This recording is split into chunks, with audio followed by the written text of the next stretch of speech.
ठीक है, शुरू करते हैं आज का क्लास। आज का जो टॉपिक रहेगा पीएमएमसी यूनिट 2 में। ये इलेक्ट्रिकल के लिए यूनिट 2 में है, इलेक्ट्रॉनिक्स वालों के लिए यूनिट 3 में है। लेकिन हम बोले थे कि पहले जो कॉमन टॉपिक्स है उसको हम कंप्लीट कर लेंगे। ठीक है, फिर जो है गैल्वेनोमीटर जो है सिर्फ इलेक्ट्रॉनिक्स को पढ़ना है उनको पढ़ा देंगे। ठीक है, क्योंकि अब इतना टाइम नहीं है कि इलेक्ट्रिकल वाला भी वो सब चीजें पढ़े। ठीक है, तो जो कॉमन कॉमन टॉपिक्स है उसको पहले पढ़ लो, फिर जो इंडिविजुअल है उन लोगों को इंडिविजुअल हम बता देंगे, है ना। तो पीएमएमसी उन लोगों को पढ़ना है। तो सबसे पहले देखो पीएमएमसी का इंट्रोडक्शन ये क्या है कि करता क्या है। ठीक, तो देखो पीएमएमसी जो होता है permanent magnet moving coil instrument होता है। ठीक, अब इसका नाम जो है पीएमएमसी क्यों है वो तुमको इसके कंस्ट्रक्शन से पता चल जाएगा, इसके ऑपरेशन से पता चल जाएगा। इसके कंस्ट्रक्शन में बेसिक चीज हम तुमको शुरुआत में थोड़ा थोड़ा बता देते हैं। कंस्ट्रक्शन में तुम देखोगे कि एक परमानेंट मैग्नेट होता है। ओके,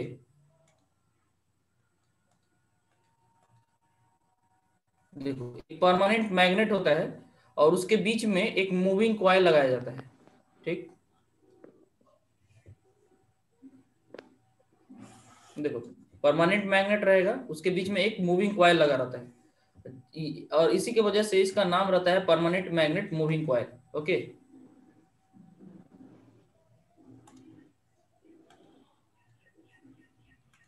ठीक है। तो अब ये जो है क्या करता है, बेसिकली तुमको इसमें करंट देना होता है। ठीक, तुम करंट दोगे। ये जो बेसिक डिवाइस जो होता है ना वो आमीटर ही होता है। ठीक है, जो रेंज इसका ये रहता है 10 माइक्रो एम्पियर से 100 मिली एम्पियर, ये बेसिक रेंज है इसका। मतलब बिना अगर तुम कोई शंट यूज नहीं कर रहे हो, मतलब इसका रेंज एक्सटेंशन करने के लिए कोई उपाय अगर नहीं कर रहे हो, ठीक है, तो तुम इसके क्वाइल पे इतना करंट दे सकते हो तो वो उसको मेजर करेगा। ठीक, तो बेसिक रेंज इतना है। ये इनिशियली तुम्हारा क्या लेता है, करंट ही लेता है, करंट पे ऑपरेट होता है। ठीक, अब वो अलग है कि तुमको वोल्टेज मेजर करना है तो तुम मतलब वोल्टेज में कितना, मतलब वोल्टेज भी तुम मेजर कर सकते हो, करंट कितना जा रहा है उसी उसके अकॉर्डिंग। ठीक है, कॉइल का रेसिस्टेंस का रेंज ये होता है 10 ओम से 1 किलो ओम। ठीक है, जो मूविंग कॉइल जो लगा रहता है ना जी, उस कॉइल का अपना कुछ रेसिस्टेंस होता है, तो वो रेसिस्टेंस का रेंज ये रहता है। ठीक है, ये सारा चीज एक्चुअली रेंज तुमको कॉइल का रेसिस्टेंस वो क्वेश्चन में मेंशन रहता है कि आरएम का वैल्यू ये रहता है। ठीक, कॉइल का रेसिस्टेंस को हम लोग आरएम बोलते हैं, ये आरएम है। ठीक है, यूजेस क्या है जी, DC PMMC ammeter and voltmeter. इसका यूज डीसी के लिए यूज होता है, पीएमएमसी आमीटर एंड वोल्टमीटर। अब देखो डीसी के अलावा एसी के लिए में भी इसका यूज किया जाता है, लेकिन उस केस में रेक्टिफायर लगा के यूज करोगे तो उसको रेक्टिफायर टाइप इंस्ट्रूमेंट कहते हैं। ठीक है, तो ये एप्लीकेशन में आता है। लेकिन अगर तुमसे कोई पूछे कि पीएमएमसी इंस्ट्रूमेंट एसी पे ऑपरेट होता है डीसी पे, आंसर क्या है, ओनली डीसी। ठीक है, केवल डीसी पे काम करता है। ठीक, इसके बाद से देखो इसका प्रिंसिपल क्या है। तो देखो, म्यूट कर लो मेरे भाई लोग, कुछ नहीं बोल रहे हो तो म्यूट कर लो। ओके, तो प्रिंसिपल ऑफ ऑपरेशन क्या है पीएमएमसी का। तो प्रिंसिपल ऑफ ऑपरेशन में ये होता है कि जब भी परमानेंट मैग्नेट, मान लो ये यहाँ पे एक मैग्नेट है। ओके, परमानेंट मैग्नेट में अगर तुम क्या करोगे, करंट कैरिंग कॉइल को रखोगे। जैसे मान लेते हैं एक कॉइल ऐसे,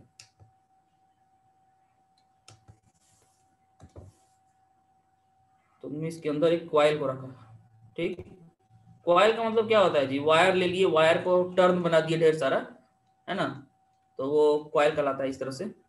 ठीक है, ये हो गया। तो परमानेंट मैग्नेट में मान लो ये नॉर्थ है, ये साउथ है, मैग्नेटिक फील्ड का डायरेक्शन इस तरह से होता है, नॉर्थ टू साउथ बाहर में। ठीक है, तो इस मैग्नेटिक फील्ड में एक करंट कैरिंग इस अब इसमें क्या है, ये तो कॉइल तो रख दिए, इसमें फिर क्या कराना है हमको, करंट कैरी कराना है। तो जब करंट कैरी कंडक्टर जो है में करंट फ्लो होगा तो इस पे एक क्या लगेगा, टॉर्क लगेगा। समझे, तो यही चीज लिखा, the principal on which PMMC instrument operates is that a torque is exerted, exerted मतलब लगता है। ठीक है, a torque is exerted on a current carrying coil placed in the field of a permanent magnet, simple है ना। तो ये इसका बेसिक प्रिंसिपल है, हम लोग आगे देखेंगे ये सारा चीज हम लोग पॉसिबल कैसे कर रहे हैं। ठीक है, ये थ्योरी है। अब आगे देखो, आगे में ये थ्योरी जो है ना, उसी को समझने के लिए तुमको बेसिक कुछ कुछ फॉर्मूला जानना पड़ेगा, कैसे डायरेक्शन होता है, और जो कि बहुत इंपॉर्टेंट है, बेसिक है ना, समझे।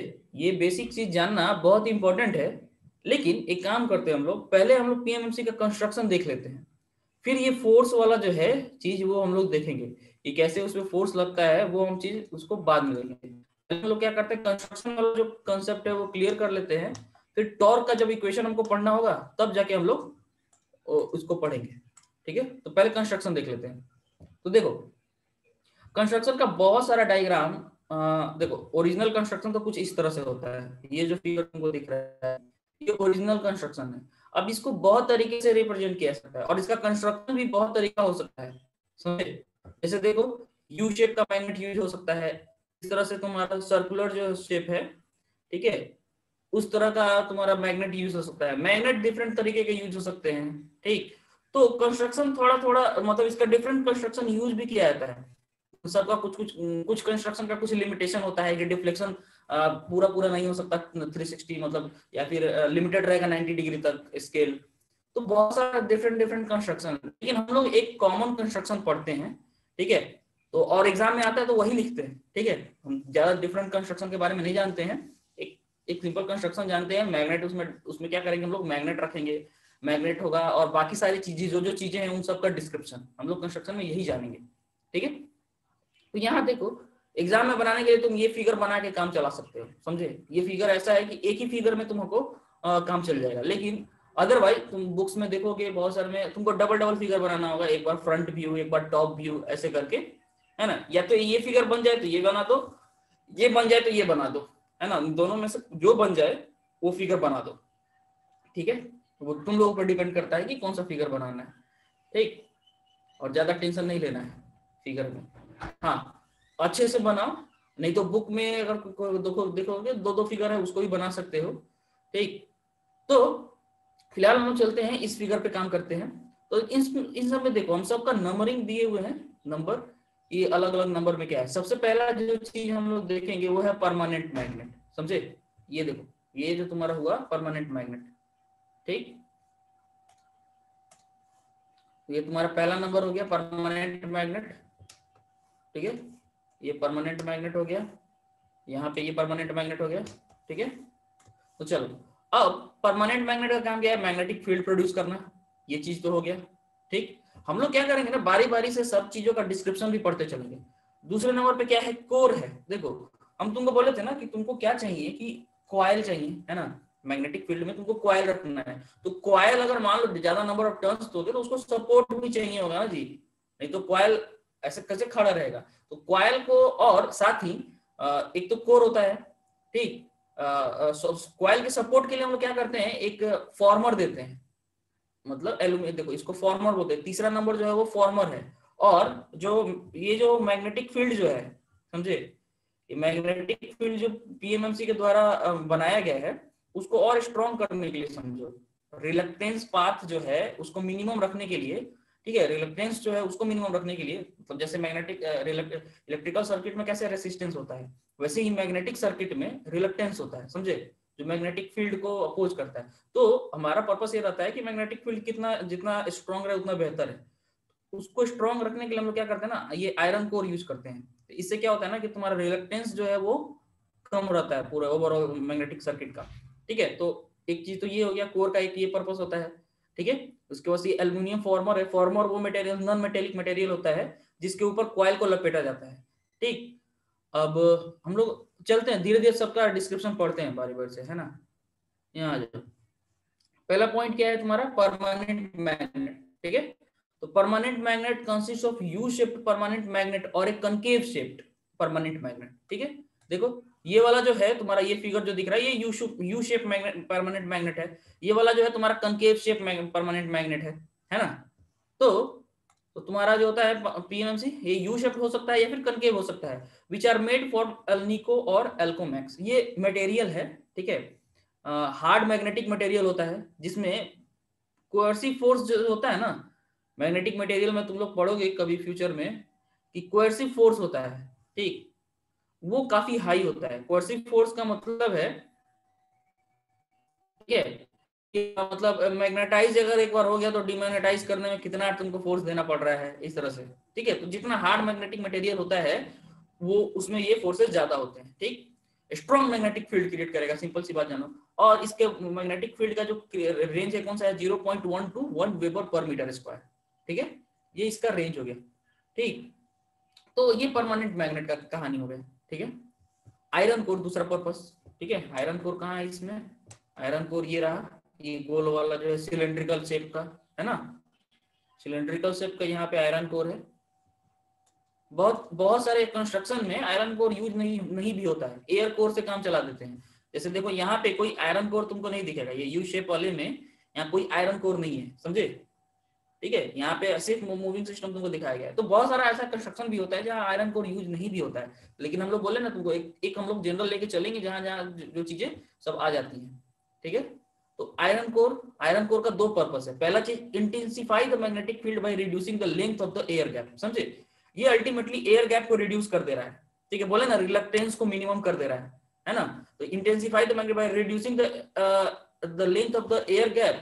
ठीक, और अल्टीमेटली क्या करता है वो, रिलक्टेंस को क्या करता है, मिनिमाइज कर देता है। एयर गैप रिड्यूस हो गया ना, जितना ज्यादा एयर गैप रहेगा, एयर और आयरन किस में ज्यादा मैग्नेटिक फील्ड प्रोड्यूस होगा, सॉरी फ्लो होगा, रिलक्टेंस मैग्नेटिक फील्ड को, जो मैग्नेटिक जो मटेरियल है ना, जो भी तुम्हारा जैसे आयरन है ना, उसका जो होता है परमिएबिलिटी ज्यादा होता है, वो आराम से मैग्नेटिक फील्ड को अपने थ्रू फ्लो होने देता है। ठीक है, तो एयर के रिस्पेक्ट में, समझ गए। इसीलिए एयर गैप के जगह पे हम लोग का आयरन अगर है तो उसमें मैग्नेटिक फील्ड आसानी से फुल होगा, इसलिए मैग्नेटिक फील्ड जो होगा वो इंटेंसिफाई हो जाएगा। सेकेंड इसका पर्पस है, makes the field radial and uniform in the air gap. जो मैग्नेटिक फील्ड है ना उसको रेडियल बना देता है। अब तुम लोग सोचोगे कि सर ये रेडियल क्या है, समझे। तो रेडियल समझो, तुम्हारा जो मैग्नेटिक फील्ड इस तरह से है, देखो। ठीक है, मान लो ये तुम्हारा क्या है, परमानेंट मैग्नेट है। ओके, अब तुम क्या किए हो, यहाँ पे ऐसे गोल शेप का एक आयरन का रखे हुए हो। तो इससे क्या होता है ना, देखो मैग्नेटिक फील्ड अगर मान लो हम ऐसे रखते हैं, हम क्या किए, नॉर्मली तुम्हारा क्या हुआ कि मैग्नेटिक फील्ड अगर तुम्हारा इस तरह से है, यहां से गया स्ट्रेट, समझे, यहां से स्ट्रेट स्ट्रेट जा रहा है, तो इसको रेडियल नहीं कहेंगे। मैग्नेटिक फील्ड इस तरह से भी हो सकता है जी, है कि नहीं, है ना। तो इससे कुछ कुछ प्रॉब्लम आती है, समझे। वो तुमको जब टॉर्क इक्वेशन हम बताएंगे तो वहां तुमको क्लियर होगा। ठीक, तो ये एक मैग्नेटिक फील्ड तो एक इस तरह से हो सकता है। दूसरा क्या हो सकता है कि तुम इस तरह से रखे हुए हो, है ना, इस तरह से मान लो शेप में रखे हुए हो,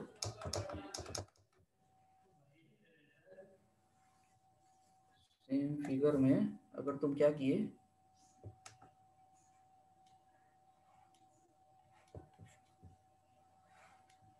ठीक है, यहाँ पे अगर आयरन को रख दे रहे हो ना, आयरन को रख दे रहे हो, इससे ये पॉसिबिलिटी हो सकता है कि जो फ्लक्स का जो लाइन है ना, फ्लक्स जो स्ट्रेट स्ट्रेट ना होके इसके थ्रू होके सब जाना चाहे, समझे। उस चक्कर में क्या होता है, मैग्नेटिक फील्ड जो तुम्हारा होता है रेडियल इस तरह से हो जाता है कुछ, समझे। मतलब लगेगा कि सब रेडियस से होके गुजर रहा है इस तरह से। ये हम एग्जैक्ट नहीं बता रहे तुमको फिगर, समझे ना।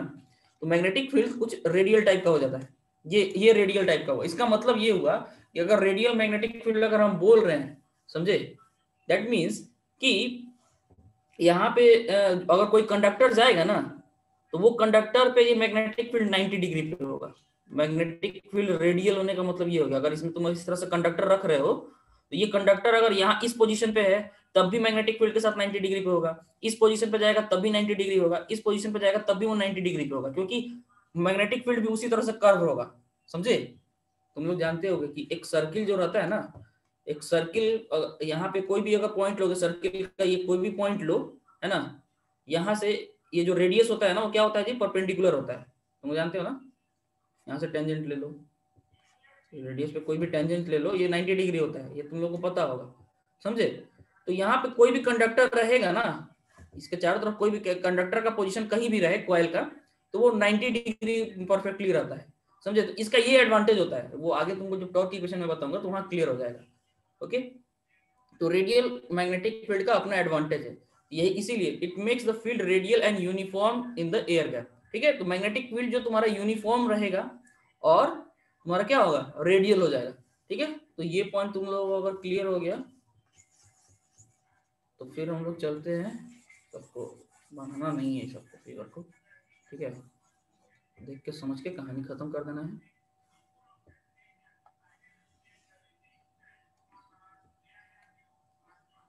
उसके बाद से देखो एल्यूमिनियम फॉर्मर है ना, एल्यूमिनियम फॉर्मर तुमको हम बताएं कि यहाँ पे कॉइल जो लपेटा हुआ है एक एल्यूमिनियम, देखो थर्ड नंबर तुमको दिख रहा होगा फॉर्मर, है ना।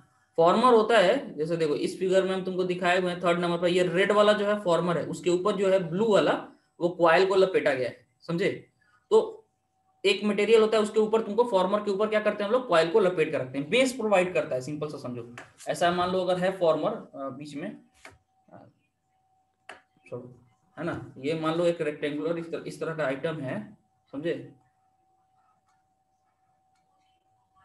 ठीक है, इस तरह से अगर मान लो कुछ है, पूरा एग्जैक्ट फिगर यार उतना ड्राइंग में मास्टर नहीं है हम, समझे। तो इसके ऊपर जो है ये पूरा हम लोग कॉइल को लपेटते हैं। ठीक है, बीच में गैप रहता है, यहाँ पे तुमको दिख ही रहा है, समझे। वो व्हाइट वाला जो है वो है एल्यूमिनियम का, बीच में पीला वाला जो है वो तुम्हारा कॉइल लपेटा हुआ है। ठीक है, तो इस एल्यूमिनियम फॉर्मर का देखो क्या काम है वो समझ लो।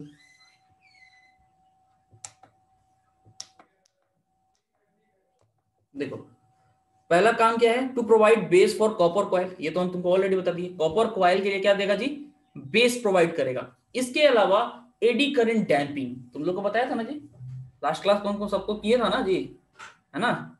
एडी करंट डैम्पिंग ध्यान में है कि नहीं सबको, बोलो कोई। एडी यस सर। करंट डैम्पिंग क्या बोले तुम सर? लोगों को इससे पहले वाले क्लास में एडी करंट डैम्पिंग बताए थे, है ना। Yes sir. तो उसमें क्या, ठीक है, तो वो डैम्पिंग के लिए हम लोग बोले थे ना, जितना अगर चौड़ाई ज्यादा रहता है उसमें एडी करंट उतना ज्यादा प्रोड्यूस होता है ना। तो एल्यूमिनियम फॉर्मर उसी लिए यूज होता है, उसका थोड़ा चौड़ाई ज्यादा रहता है, तो उसमें एडी हम लोग इसमें जानबूझ के एडी करंट चाहते हैं कि प्रोड्यूस हो, समझे। तो वो एडी करंट क्या करता है, उसके मूवमेंट को अपोज करता है, समझे। तो यहाँ पे डैम्पिंग के लिए हम लोग कौन सा मेथड यूज करते हैं पीएमएमसी में, एडी करंट डैम्पिंग, ये भी एक पॉइंट है याद रखने वाला। तो ये एल्यूमिनियम फॉर्मर किस लिए यूज होता है जी, एडी करंट डैम्पिंग के लिए। ठीक है, जहां एल्यूमिनियम फॉर्मर नहीं रहेगा वहां तुम यूज नहीं कर पाओगे इस डैम्पिंग को। ठीक, और ये ध्यान देना एल्यूमिनियम जो मटेरियल होता है वो नॉन मैग्नेटिक होता है। ठीक है, तो तुम लोग लिख सकते हैं aluminium former to provide, purpose क्या क्या है जी, to provide base for copper coil, to produce eddy current for damping material. यहाँ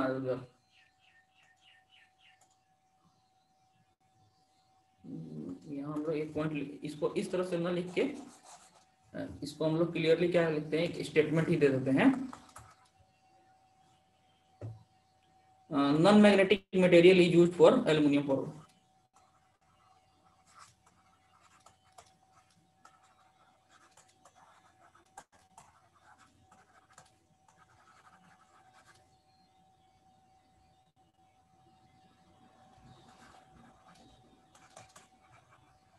ठीक है, फॉर्मर में कौन सा यूज होता है, नॉन मैग्नेटिक मटेरियल यूज होता है। ओके, तो एल्यूमिनियम मोस्टली ये नॉन मैग्नेटिक मटेरियल, मतलब वो मैग्नेट ना बन जाए, समझे। कॉइल तो ऑलरेडी रूपा है कि वो मैग्नेट ना बन जाए, ठीक है ना, जब मैग्नेटिक फील्ड जाए, ठीक है, एडी करंट वगैरह सब प्रोड्यूस है तो वो मैग्नेट की तरह बिहेव ना करे, सिंपल सी बात, ये रीजन हम लोग जानते हैं। क्योंकि क्या होता है ना कि बहुत सारे मटेरियल रहता है, तो अगर तुम सर्टेन करंट उसमें प्रोवाइड करोगे ना कॉइल लपेट के, तो वो मैग्नेटाइज हो जाएगा, वो तुमको मैग्नेट की तरह बिहेव करने लगेगा। ठीक है, तो वैसा इसमें हमको रिक्वायरमेंट नहीं है। चौथा जो है कॉपर का कॉइल, तुमको पता है कि एल्यूमिनियम जो फॉर्मर है उसके चारों तरफ क्या लपेटा हुआ है जी, कॉइल लपेटा हुआ है कॉपर का, है ना। कॉइल कौन से मटेरियल का यूज करते हैं, कॉपर का, जानते ही हो कॉपर का कंडक्टिविटी अच्छा होता है, हम लोग इसीलिए उसका यूज करते हैं। ठीक है, तो कैरी करंट, पहला पर्पस इसका क्या है जी, कॉपर कॉइल का पर्पस क्या है, करंट को कैरी करना, और दूसरा चीज है टॉर्क, डिफ्लेक्शन टॉर्क प्रोड्यूस करना। मान लो तुमको जो करंट मेजर करना है वो इसी करंट के थ्रू हम लोग पास कराते हैं, और कितना करंट प्रो कर रहा है उसके अकॉर्डिंग इसमें टॉर्क प्रोड्यूस होता है, तो टॉर्क प्रोडक्शन का काम इसी का है। ठीक है, टॉर्क कौन सा, डिफ्लेक्शन टॉर्क। ठीक है, तो ये डिफ्लेक्शन टॉर्क प्रोड्यूस करने में काम देता है कॉपर का कॉइल। ठीक है, तो इतना पर्पस है। देखो ये जो भी नोट्स है ना, पूरा पूरा पॉइंट वाइज लिखा हुआ है, कहानी नहीं लिखा हुआ है, समझे? कहानी नहीं लिखा हुआ है, तो ये याद कर रखने में भी तुमको बहुत आसान हो जाएगा। तुमको पॉइंट दिमाग में रखना है, समझे? कहानी बनाने का मन होगा बना देना, लेकिन इतना भी लिखोगे, इतना भी लिखोगे तो मतलब पॉइंट वाइज पे अगर टीचर समझदार है तो पॉइंट वाइज पे अच्छा नंबर देगा, समझे? समझदार टीचर। बाकी दिमाग जिसका फिरा हुआ उसका हमको कोई हम कुछ बोल नहीं सकते, ठीक है? सर ये कॉपर कॉइल हो गया। हाँ बोलो सर, एग्जाम में इसको कैसे लिखना है सर? एग्जाम में जैसे हम जो है ना उसी तरह लिख देना है, समझे? पीएमएमसी पूछेगा, समझे? पीएमएमसी का डिस्क्रिप्शन देना है ना, तो पीएमएमसी में तुम ये लिख के या फिर इसको लास्ट में भी लिख सकते हो, यहाँ से शुरुआत कर सकते हो। प्रिंसिपल ऑफ ऑपरेशन यहाँ से शुरू कर सकते हो, पीएमएमसी में प्रिंसिपल ऑफ ऑपरेशन यहाँ से शुरू कर सकते हो, ठीक है? या अगर हमको डेफिनेशन भी अगर चाहे हो तो लिखवा सकते हैं पीएमएमसी क्या है, ठीक? जी सर। तो ये प्रिंसिपल ऑफ ऑपरेशन लिखोगे, फिर उसके बाद से लिखोगे कंस्ट्रक्शन, समझे? कंस्ट्रक्शन लिखोगे, कंस्ट्रक्शन में ये वाला डायग्राम बना देना है ना, ये इजी पड़ेगा तुम लोगों को, बना के ट्राई कर लेना एक बार। इजी डायग्राम पड़ेगा, बहुत एक्यूरेट नहीं है लेकिन इसे काम चल जाएगा, समझे? तो ये डायग्राम बना दोगे। उसके बाद से क्या है कि अब जो डायग्राम जो कंस्ट्रक्शन बना दिए हो तो तुमको क्या करना पड़ेगा, हर एक पॉइंट्स को एक्सप्लेन करना पड़ेगा। तो यहाँ पे ये हो गया हर एक पॉइंट का एक्सप्लेनेशन, है ना? बारी बारी से हम लोग वही कर रहे हैं, है कि नहीं? इतना कर लोगे तो तुमको इतना ही में बहुत टाइम लग जाएगा, ठीक है? तो ये क्वेश्चन पे डिपेंड करेगा। पीएमएमसी से बहुत तरीके का क्वेश्चन बनाया जा सकता है। एक तो ये क्वेश्चन हो सकता है, explain operating principle of PMMC and its construction with neat and clean diagram, समझे? उसके स्केच के साथ, डायग्राम के साथ, मतलब उसका एक्सप्लेन करना। तो तुमको पहले कंस्ट्रक्शन क्लियर करना पड़ेगा, समझे? है कि नहीं? ठीक है? तो ये तुम्हारा वही कंस्ट्रक्शन पार्ट हम लोग का चल रहा है। और फिर दूसरा टाइप का क्वेश्चन ये पूछ सकता है कि मतलब प्रूफ द ये deflection torque formula for PMMC. जो डिफ्लेक्शन टॉर्क जो आता है ना, उसका फॉर्मूला जो है उसको निकालने के लिए पूछ सकता है कि कैसे डिफ्लेक्शन टॉर्क निकाला जाता है, ठीक है? तो टॉर्क इक्वेशन से रिलेटेड एक क्वेश्चन पूछता है। तो टॉर्क इक्वेशन कैसे होता है वो कंस्ट्रक्शन के बाद हम लोग वही पढ़ेंगे, समझे? टॉर्क इक्वेशन कैसे आता है, ठीक है? चलो यहाँ हम लोग आ जाते हैं वापस से कंस्ट्रक्शन पे। कंस्ट्रक्शन हम लोग कहाँ तक पहुंच गए थे जी? आयरन कोर ये हो गया है, ठीक है? 5 पॉइंट जो है पॉइंटर। देखो पॉइंटर का क्या हम क्या है जी, इंडिकेटिंग पर्पस के लिए हम लोग पॉइंटर का यूज करते हैं। देखो ये जो है ये पॉइंटर है तुम्हारा, समझ रहे हो ना? ये तुम्हारा क्या है? पॉइंटर। देखो यहाँ पे ये जो दिख रहा है 5वां नंबर इसको लिखे हैं यहाँ पे, वो फिगर एक्सप्लेन यहाँ पे साइड में दिख रहा है, वही फिगर है, ठीक है? ये तो ये 5वां नंबर हो गया, ठीक? इसके बाद से तुम्हारा क्या है? स्पिंडल। स्पिंडल क्या होता है? Aluminium former and pointers are connected through spindle. देखो ये स्पिंडल है, ये दिख रहे हो ना, यही स्पिंडल है। इसी के थ्रू तुम्हारा क्या है ये एल्युमिनियम फॉर्मर भी इसी से कनेक्टेड होता है और पॉइंटर भी इसी से कनेक्टेड होता है। स्पिंडल मूव करता है और ये स्पिंडल जो है ज्वेल बियरिंग का काम करता है। ये हम तुमको बताए होंगे, ये सपोर्ट सिस्टम जब हम बताए थे, तुमको बताया था कि सपोर्ट के लिए क्या क्या यूज होता है, ठीक है? सपोर्ट के लिए 3 चीजें यूज होती थी। एक तो सस्पेंशन यूज होता था, एक टॉर्क सस्पेंशन यूज होता था, और एक होता है ज्वेल बियरिंग। तो हम लोग इस केस में कौन सा यूज कर रहे हैं जी? Jewel bearing. ज्वेल बियरिंग में एडवांटेज होता था कि तुम मतलब मोशन मतलब इसका अपना एडवांटेज था, समझे? इसको इसमें वो लिमिटेशन नहीं है कि तुमको वर्टिकली ही रखना है, ऐसा कुछ लिमिटेशन नहीं है, ठीक है? समझे? तो ये ज्वेल बियरिंग हो गया, ठीक है? तो इसके ये किस लिए यूज किया? ये सपोर्ट सिस्टम है, समझ गए ना? ज्वेल बियरिंग किस लिए किया गया है? ज्वेल बियरिंग सपोर्ट के लिए यूज होता है। यहाँ पे देखो, यहाँ इसके लिए लिखा गया है, it provide support for the moving system. 8वां नंबर जो है ना तुम्हारा ज्वेल बियरिंग, ये तुम्हारा सपोर्ट करता है, सपोर्ट देता है उसको। स्पिंडल हो गया तुम्हारा इसके बाद से स्प्रिंग होता है। तो देखो यहाँ पे देखो स्प्रिंग कनेक्टेड हुआ है। स्प्रिंग का 2 पर्पस है। पहले भी हम तुमको बताए थे कि कंट्रोलिंग टॉर्क के लिए स्प्रिंग यूज करते हैं। ये बात तो क्लियर है सबको, है कि नहीं? है ना जी? तुमको बोले थे 3 तरह का टॉर्क का रिक्वायरमेंट है, deflection torque, controlling torque, damping torque. तो डिफ्लेक्शन कैसे प्रोड्यूस हो रहा है? कॉइल में करंट फ्लो हो रहा है, उसके वजह से मैग्नेटिक फील्ड में कॉइल है उसमें करंट फ्लो हो रहा है, इसके वजह से डिफ्लेक्शन हो रहा है। एक चीज तो ये हो गई। दूसरी चीज क्या है कि कंट्रोलिंग टॉर्क कैसे प्रोड्यूस होता है। तो यहाँ पे कंट्रोल के लिए हम तुमको बताए थे ग्रेविटी वाला भी यूज होता है ना, ग्रेविटी कंट्रोल भी एक यूज होता है एक तरीका, और एक स्प्रिंग। यहाँ पे हम लोग कौन सा मेथड यूज कर रहे हैं जी, स्प्रिंग कंट्रोल। समझ गए, स्प्रिंग कंट्रोल प्रोड्यूस करने के लोग स्प्रिंग कंट्रोल यहाँ पे यूज कर रहे हैं। और स्प्रिंग कंट्रोल में अब इस स्प्रिंग का दो पर्पस हो जाता है। पहला पर्पस तो ये है कंट्रोल टॉर्क प्रोड्यूस करना, है ना। तो देखो स्प्रिंग सर्व्स टू पर्पस। पहला है प्रोवाइड्स कंट्रोलिंग टॉर्क, पहला काम तो ये है, ये बात तो तुम लोगों को पता है, पहले ही बताया है कंट्रोलिंग टॉर्क के बारे में। दूसरा जो है moves the pointer back to zero position when current becomes zero. समझे, एक पर्पस ये भी है कि अगर तुम्हारा करंट जीरो हुआ, समझे, करंट अगर तुम्हारा जीरो हुआ तो पॉइंटर वापस से मतलब इनिशियल पोजीशन पे चला आएगा, है कि नहीं।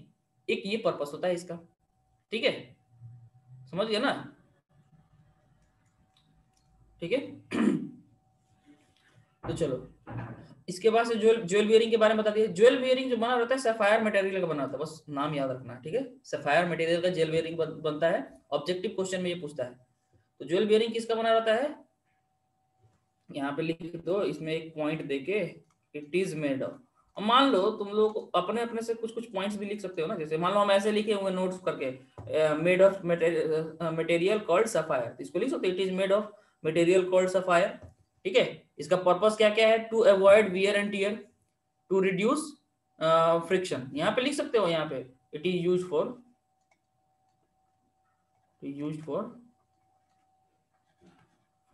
किस किस चीज के लिए यूज किया जाता है जी। पहला जो है वियर एंड टियर, मतलब जो फ्रिक्शन होता है ना जी, देखो एक मूविंग पार्ट है और एक स्टेशनरी पार्ट है। तो मूविंग पार्ट में जब स्टेशनरी पार्ट करेगा ना तो बहुत ज्यादा फ्रिक्शन होगा। इसी चीज के लिए हम लोग क्या करते हैं, इस तरह का मटेरियल यूज करते हैं। या फिर जो भी बियरिंग है ना, कहीं भी तुम देखो, कहीं भी बियरिंग यूज होता है तो क्या किस लिए यूज होता है, एक जगह स्टेशनरी पार्ट रहता है और एक जगह मूविंग पार्ट रहता है, तो उसके बीच में बियरिंग रहता है, समझे। सारा जो परेशानी है ना खुद बियर कर जाए, मतलब झेल ले सब चीज, नामो उसका उसी तरह से दे दिया हुआ है, समझे। तो वो वहां पे उस मूविंग और स्टेशनरी पार्ट के बीच में हमेशा तुमको दिखेगा, समझ गए ना। या फिर दो रोटेटिंग पार्ट के बीच में भी रहता है, ठीक है। तो यहाँ पे ये चीज हो गई, ठीक है। तो हम लोग क्या पूछा, तो ये सफायर मटेरियल का बना होता है, ये सपोर्ट प्रोवाइड करता है, फ्रिक्शन को रिड्यूस करता है, और जो भी वियर एंड टियर है उसको अवॉइड करता है, समझ गए। तो ये हो गया तुम्हारा ज्वेल बियरिंग का काम। उसके बाद से सॉफ्ट आयरन योक, ये योक देखो यहाँ कहाँ है, ये जो देख रहे हो बाहर जो एक्सटर्नल कवर है इस तरह से, देख रहे हो ना ऐसे घुमा हुआ पूरा, ये है योक, समझे। ये क्या करता है ना, बाहर से पूरा कवर देता है। देखो योक का पर्पस क्या है, सॉफ्ट आयरन योक जो होता है use to complete the flux path and to provide shielding from stray external field. तुम्हारा जो होता है ना मैग्नेटिक फील्ड जो परमानेंट मैग्नेट से निकलता है ना, वो अपना पाथ जो है इस योक के थ्रू भी कंप्लीट करता है, और साथ ही इसका ये भी पर्पस है ना कि ये बाहर से शील्डिंग प्रोवाइड करता है, समझे। बाहर से क्या करता है, शील्डिंग प्रोवाइड करता है कि मतलब मान लो कि अगल बगल में किसी तरह का कोई मान लो तुम लेबोरेटरी में रखे हुए हो, अगल बगल में और भी ढेर सारा इंस्ट्रूमेंट है, तो हो सकता है उसके मैग्नेटिक फील्ड से इसका डिफ्लेक्शन थोड़ा पे असर पड़े, तो उस चीज को भी प्रिवेंट करने के लिए इस योग का यूज किया जाता है, समझ गए, है ना। तो ये तुम्हारा हो गया कंस्ट्रक्शन, ठीक है। कंस्ट्रक्शन सबको क्लियर हो गया, पीएमएमसी का कंस्ट्रक्शन सबको क्लियर हो चुका होगा अभी तक, है कि नहीं। चलो अब कंस्ट्रक्शन जब तुमको क्लियर हो चुका है तो जो नेक्स्ट टॉपिक है वो है तुम्हारा टॉर्क इक्वेशन, समझे। क्या है, टॉर्क इक्वेशन। तो देखो टॉर्क इक्वेशन में क्या है कि एक बहुत सिंपल तरीका भी है टॉर्क इक्वेशन को मतलब एक्सप्लेन करने का, उसमें बहुत सारी चीजें छुप जाती हैं, समझे। लेकिन हम चाहते हैं कि तुम लोग टॉर्क क्रिएट होने का बेसिक फंडा समझ लो, इक्वेशन समझ लो, समझ गए, तब जाके क्या होगा कि टॉर्क कैसे क्रिएट हो रहा है वो समझ, तब जाके मतलब अगर मान लो शॉर्टकट हम यूज कर रहे हैं तो तब तुमको डायरेक्टली समझ में आ जाएगा, समझ गए, है ना। तो पहले हम तो अब देखो टॉर्क कैसे कैसे क्रिएट होता है उसके लिए हम लोग यहाँ वापस आ जाते हैं, ठीक है ना। चलो अब हम लोग आ जाते हैं ये नोट, ये जो भी अगर लिखना भी है नोट्स में नोट करके लिख लेना, समझ गए ना, क्योंकि ये बेसिक है, फंडामेंटल चीज है जो तुमको जानना है, और ये सिर्फ यहाँ नहीं तुम मशीन पढ़ोगे वहां पे भी काम देगा, एकदम ध्यान रखना, समझे ना। जब तुम इलेक्ट्रिकल मशीन पढ़ोगे आगे वाले सेमेस्टर में तुमको यहाँ पे वो बहुत काम देगा, मोटर का प्रिंसिपल यही है, समझ गया ना। तो ये वहां पे काम करने वाला है। तो इसको एकदम दिमाग से मतलब पूरा कंसंट्रेशन होके सुन लो, समझ गए। देखो टॉपिक क्या है जी, requirement for production of force on a current carrying coil. अगर करंट कैरिंग कॉइल या फिर कंडक्टर, कॉइल और कंडक्टर, ठीक है, अगर सिंपल एक कंडक्टर भी है, ठीक है, तो उस पर कैसे फोर्स क्रिएट हो रहा है, ठीक है, वो उसके लिए क्या क्या रिक्वायरमेंट है जी। तो देखो पहला रिक्वायरमेंट है मैग्नेटिक फील्ड। मैग्नेटिक फील्ड हम लोग कैसे प्रोवाइड कर रहे हैं बताओ, परमानेंट मैग्नेट से, है ना। ये मैग्नेटिक फील्ड कुछ इंस्ट्रूमेंट्स में इलेक्ट्रोमैग्नेट से भी प्रोवाइड किया जा सकता है, समझे। परमानेंट मैग्नेट देने की जरूरत नहीं है, आप क्या कीजिए कि कॉइल क्रिएट कर दीजिए, उस कॉइल में करंट दीजिएगा तो मैग्नेटिक फील्ड क्रिएट हो जाएगा, समझे। तो कुछ इंस्ट्रूमेंट में वो भी होता है, जैसे हम लोग आगे पढ़ेंगे, मूविंग आयरन इंस्ट्रूमेंट है, ठीक है, ईएमएमसी है, इलेक्ट्रोमैग्नेटिक मूविंग कॉइल इंस्ट्रूमेंट, उसका नाम ही वैसे दे दिया गया, इलेक्ट्रोमैग्नेटिक मूविंग कॉइल।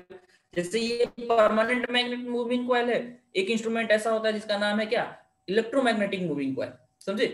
तो ये भी तो वो भी पॉसिबल है, ठीक है। तो हम लोग यहाँ क्या यूज कर रहे हैं, परमानेंट मैग्नेट यूज कर रहे हैं इस मैग्नेटिक फील्ड को यूज करने के लिए पीएमएमसी में। दूसरा चीज कंडक्टर, कंडक्टर चाहिए जी। तो कंडक्टर हम लोग कॉइल के फॉर्म में रखे हुए हैं, एक कंडक्टर सिंपल, एक सिंगल कंडक्टर पे वो जो फोर्स जो भी प्रोड्यूस होता है ना वो कम होता है, तो हम लोग उसको कॉइल का फॉर्मेशन देते हैं, और रोटेटिंग सिस्टम अगर हमको रोटेट कराना है तो वो अल्टीमेटली टॉर्क क्रिएट करता है, वो तुमको क्लियर हो जाएगा अभी। तो कंडक्टर चाहिए और कॉइल, ठीक है, कंडक्टर लिखे या फिर कॉइल चाहिए। उसके बाद से उसमें करंट भी फ्लो होना चाहिए, है ना। कंडक्टर जो भी कॉइल यूज कर उसमें करंट फ्लो होना चाहिए, तभी जाके उसमें क्या होगा, फोर्स या टॉर्क लगेगा, समझ गए ना। फोर्स टॉर्क देखो हम दोनों इक्वल बोल रहे हैं, समझ गए ना। जब तुम्हारा लीनियर मोशन है तो फोर्स, है ना, एंगुलर मोशन है तो टॉर्क। ओके, तो देखो ये जो फोर्स है, उस फोर्स का जो मैग्नीट्यूड होता है उसको ऐसे दिया जाता है B I L sine theta. ये बहुत पॉपुलर इक्वेशन है, ये डायरेक्ट इक्वेशन है। ये देखो ये जो इक्वेशन है ना, इसका एक वेक्टर फॉर्म भी होता है, समझे। ये इक्वेशन ये तुम लोग जान रहे B I L sine theta, तुम लोग सबको वेक्टर पढ़े होगे, है ना, या फिर इससे पहले जो क्लास किया होगा उसमें भी हम ये चीज बताए हुए हैं। हाँ, इसमें मतलब इसके पहले जब हम मेजरमेंट बता रहे थे तब, ठीक है। तो यहाँ पे म्यूट म्यूट ऐसे सडनली अनम्यूट मत कर दिया यार। देखो तो इसका एक वेक्टर फॉर्म होता है इस फोर्स का। देखो वो वेक्टर फॉर्म यहाँ है। इन वेक्टर फॉर्म, देखो वेक्टर फॉर्म में तुम ये लिख सकते हो F equal to I into L cross B. अब तुमको ये पता रहना चाहिए कि वेक्टर का क्रॉस मल्टीप्लीकेशन क्या है। तो वेक्टर का क्रॉस मल्टीप्लीकेशन क्या होता है जी, A cross B equal to A B sine theta होता है, और एन जो होता है वो डायरेक्शन होता है। ये डायरेक्शन कैसे निकलता है जी, एन जो होता है डायरेक्शनल वेक्टर होता है, ठीक है, रिजल्टेंट वेक्टर बोलते हैं या फिर नॉर्मल वेक्टर बोलते हैं, ठीक है। तो ये डायरेक्शन कैसे निकलता है जी, देखो ए क्रॉस बी किए हो ना, देखो डायरेक्शन कैसे निकालते हैं वो ध्यान देना जरा। ए क्रॉस बी अगर हम लोग करते हैं, ये हम वेक्टर का थोड़ा सा बेसिक तुमको बस दे रहे हैं, ए क्रॉस बी अगर करेंगे तो हम लोग ए से बी की तरफ जाएंगे। देखो ऐसे ऐसे लेंगे, स्क्रू एक समझ लो, कॉर्क स्क्रू, मतलब राइट हैंड से हम लोग क्या करेंगे, स्क्रू लेंगे और इस स्क्रू को ऐसे घुमाएंगे ए से बी की तरफ। ए से बी की तरफ घुमाएंगे तो बताओ वो स्क्रू किधर जाएगा जी, हम इसको किधर घुमा रहे हैं, क्लॉकवाइज ना। स्क्रू किधर जाएगा बताओ, अंदर की तरफ जाएगा कि बाहर की तरफ निकलेगा, मतलब बोलो, क्लॉकवाइज घुमाओगे तो बाहर बताओ की तुम ही तरफ। लोग। घुमा के देखो, स्क्रू को अगर तुम ऐसे घुमाओगे, क्लॉकवाइज घुमा रहे हो, ठीक है, ऐसे ऐसे ले जाके नहीं घुमाते हो जी, तो वो अंदर की तरफ जाता है। कसना रहता है किसी भी चीज को ना, तो तुम ऐसे क्लॉकवाइज घुमाते हो, ध्यान देना, समझे। तो वो स्क्रू जो है अंदर की तरफ जाता है, ठीक है। तो उसी के अकॉर्डिंग हम लोग क्या करते हैं, उसका डायरेक्शन बताते हैं। अब मान लो जो चीज अंदर की तरफ जाए, मान लो ये कागज है, ठीक है, ये मान लो मेरा प्लेन है, जो कंप्यूटर का स्क्रीन है मान लो, तो इसमें ये अंदर की तरफ जा रहा है, ये एरो है, ये अंदर की तरफ जा रहा है। तो तुम इधर से देख रहे हो, ठीक है, तुम इधर से देख रहे हो तो तुमको क्या दिखेगा भाई बताओ तो, तीर का टिप दिखेगा कि उसका टेल दिखेगा बताओ, उसका पूंछ दिखेगा ना जी, तीर का। Yes sir. तो ये इसी को हम लोग क्या करते हैं, क्रॉस से रिप्रेजेंट करते हैं यहाँ पे, समझे, कि हमसे दूर जा रहा है, समझे ना। तो ऐसे जब उसको क्लॉकवाइज लपेटोगे ना तो तुमसे दूर जाएगा।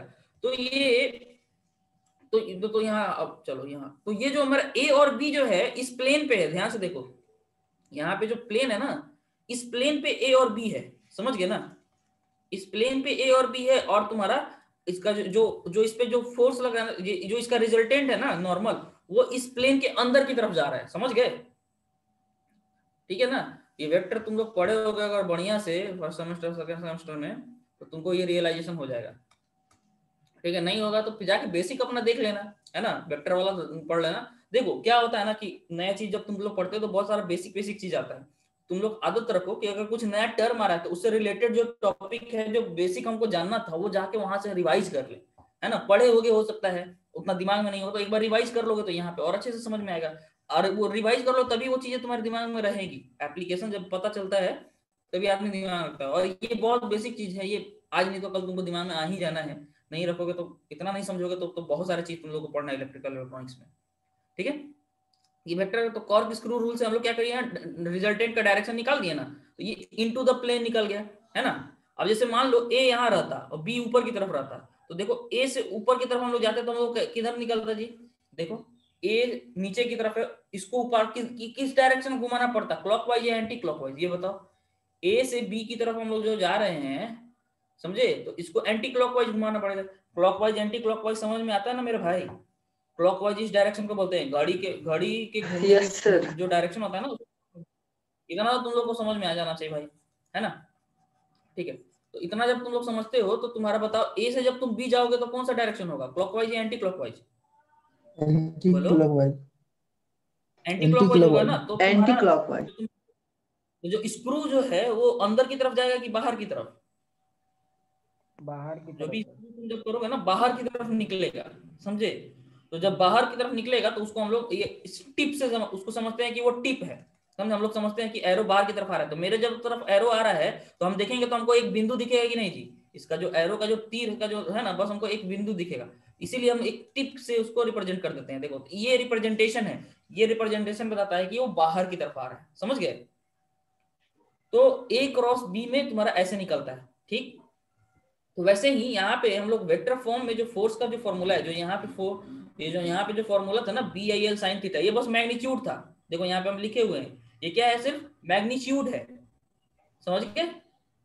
मैग्नीट्यूड है, जहाँ पे देखो सब चीज का हम बारी बारी से लिख दिए, force induced on the conductor, conductor पे कितना फोर्स लग रहा है, ठीक है। इंड्यूस्ड लिखो या एक्सर्टेड लिख सकते हो, ठीक है, इसको हम लोग एक्सर्टेड भी लिख सकते हैं, फोर्स एक्सर्टेड ऑन, ठीक है।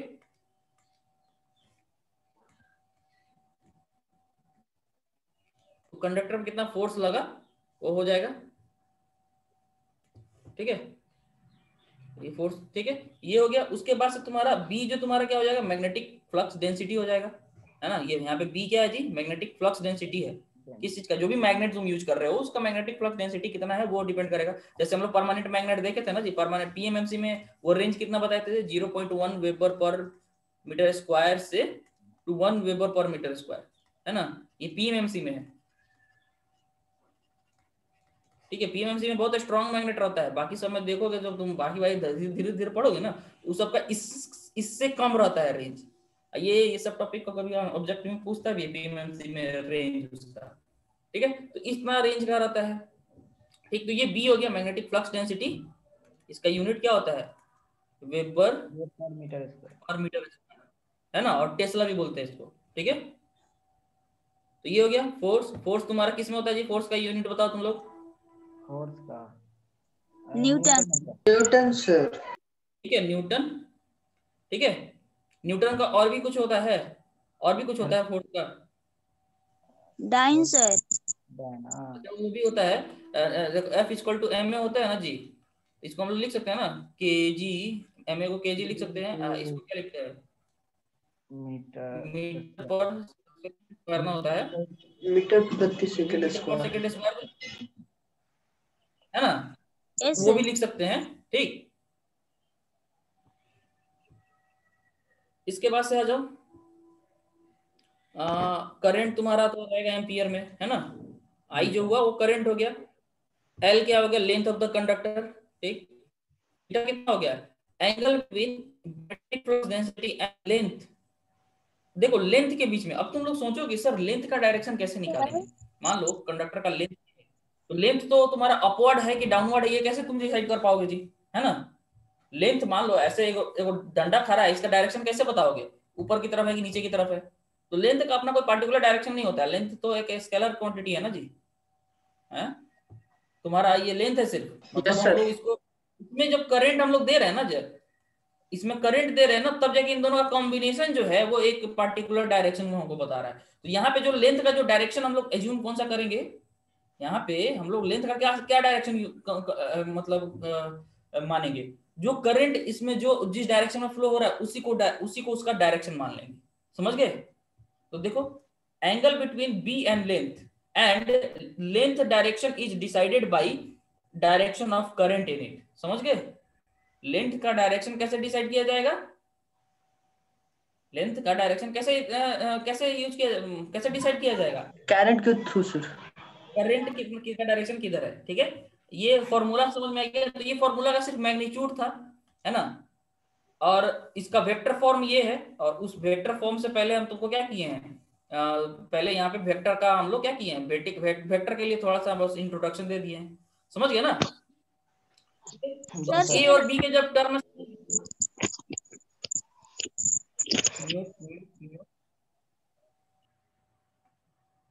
अब बोलो किसको बोलना है तो अनम्यूट करके बोल सकते हैं, ठीक है। तो तुम सर हाँ बोलो। सर मतलब कि जैसे F बराबर m किए तो मतलब यूनिट मतलब कि उतना आया, और अगर दूसरा F B I क्या था वो, हाँ उससे भी घूम फिर के वही आ जाएगा, वही आएगा। मतलब कहीं ना कहीं फॉर्म में ट्रांसफॉर्म होके वो उतना आ जाता है, समझे। तो न्यूटन में भी हम लोग लिख सकते हैं, उस तरह भी लिख सकते हैं, यूनिट अल्टीमेटली कन्वर्ट जो कि उतना में पहुंच जाएगा, समझे, है ना। तो यूनिट जो चीज इसका फोर्स का जो तुम यूनिट बताए हो ना, वो यूनिट फिक्स रहता है, ठीक। तो किसको क्या यूज आता है वो उसके हिसाब से उसको यूज करता है ना। चलो यहाँ हम लोग वापस आ गए वेक्टर फॉर्म में। तो वेक्टर फॉर्म में देखो, ये वेक्टर फॉर्म में बताया, देखो करंट हम लोग बाहर लिख दिए हैं, करंट को ऐसे ही, करंट का मैग्नीट्यूड, और अंदर में क्या लिखे हैं, एल क्रॉस बी। देखो यहाँ पे बी एल पहले है, ये ध्यान देना, पहले तुम्हारा क्या है, एल है फिर बी है। समझ गए ना। एक सेकेंड,